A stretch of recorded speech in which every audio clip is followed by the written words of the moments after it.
Bar Weep, Ground Out Weep, Ninny Bum. We are back with a brand new video. I'm sorry, let me turn that off in the background here. And I do want to apologize in advance for the delay in getting this video out. I actually meant to do this a couple days ago, but life was lifing and stuff happens. But anyway, when I was checking out what was happening, the news of what was going on of the day, I came across this interesting tweet from Brad Townsend of the Dallas Morning News, who covers the Dallas Mavericks. And as everybody, whether you're into basketball almost, or even if you're not, you are aware of the Luka Doncic for AD trade, so I will not rehash that. If you need to know about that, there are a myriad of quality videos by many independent content creators out there who break all that down. But yeah, said trade goes down, AD goes to Dallas, Luka goes to Los Angeles, and you know there was a lot of speculation of why the trade was made. People were talking about because he wasn't in shape, he didn't take the game seriously, Dallas did not believe in him, so on and so forth. So I set all that up to get to this particular quote, and this comes from the owner, or I guess the majority owner, I believe, because Cuban still has a minority stake, but here's what he says. This is from Patrick Dumont, and again, this comes from Brad Townsend of the Dallas Morning News. Anyway, if you look at the greats in the league, the people you and I grew up with, Jordan, Bird, Kobe, Shaq, they really worked hard every day with a singular focus to win. And if you don't have that, it doesn't work. You shouldn't be a part of the Dallas Mavericks.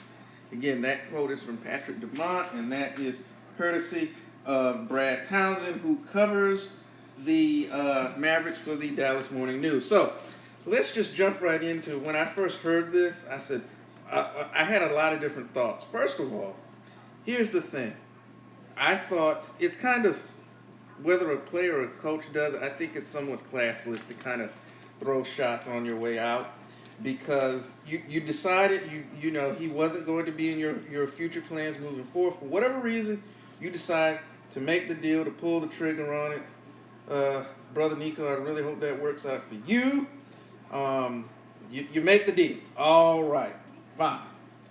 So you've moved on, but yet, you still feel the need to throw shots at somebody who has said nothing about you. It's almost like the ex who has always got to find a way to say something about their previous relationship, even when the conversation has nothing to do with that particular person, which is crazy. Say it comes across as classless. But then, aside from that, well, let me move back. One, you using Shaq in your argument kind of almost invalidates it, because and I'll say this: Shaq is an interesting case study, because you would think it's hard to say that a guy who scored over 29,000 points, grabbed 12,000 rebounds, won 4 NBA championships, 3-time Finals MVP, perennial All-Star, first ballot Hall of Famer, top 75 of all time, underachieve. It almost sounds ridiculous to say that, but those of us who saw Shaq, especially prime Shaq, you look at it like, man, he really left a lot out there, particularly in terms of championship hardware. There's a perception that Shaq got 4 and he probably should have had 6 or 7. And, his working hard, I don't doubt that at a certain level, because obviously you have to put in the work to get to the NBA. But I don't think that he attacked perfecting his craft, say, with the fervor of a Kobe Bryant, and that in terms of his skills and taking care of his body, which I think that played a big-time role in the splitting up of that duo. So using Shaq to try to discredit someone's work ethic and staying in shape is probably not going to end well for your argument. But I digress. I just thought it was an unnecessary pot shot. And here's the other thing. One, I don't think that if Mark Cuban is still controlling the Dallas Mavericks, that trade necessarily happens. He was a big believer in Luka. He was help draft them and all that stuff. But here's the other thing about this, saying these types of things when somebody's on the way out. And the Mavericks I've heard so many interviews with players, and they talk about how, the amenities and that they have and how they really treat their guys well.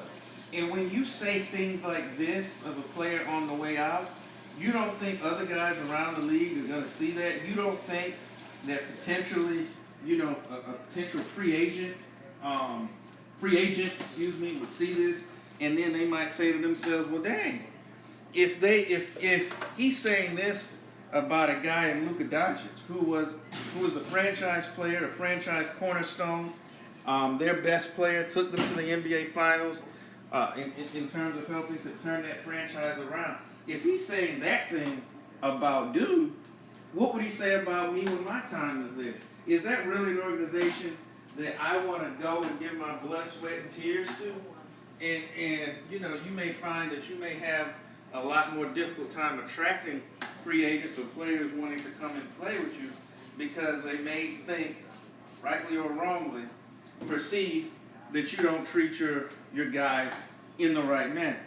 And you ask any Chicago Bulls fan how that can affect you going forward, because you look at why the Bulls, the third largest media market in the world, I believe they're the third largest, never really signed any big-time free agents. And Kevin Garnett talked about it. There was an interview, years ago, and they talked about it, and he said, if they're going to treat Michael Jordan and those guys like that, they're going to treat Michael Jordan, the greatest player ever, how are they going to treat me? So I'm good on going there. And so you have to think about, when you make these types of statements, when you do these types of things, there can be some pain to pay on the back end. But with that being said, what do you think about these comments from Mr. Dumont? If you want to talk about the trade or some more, we can talk about it in the comment section. Just let us know. So that will wrap things up. And as always, thank you for spending a few moments with me today. Definitely appreciate that. And as always, make sure to tell the ones that you love them. Check on your people. And I'll be back with more videos real soon. Peace.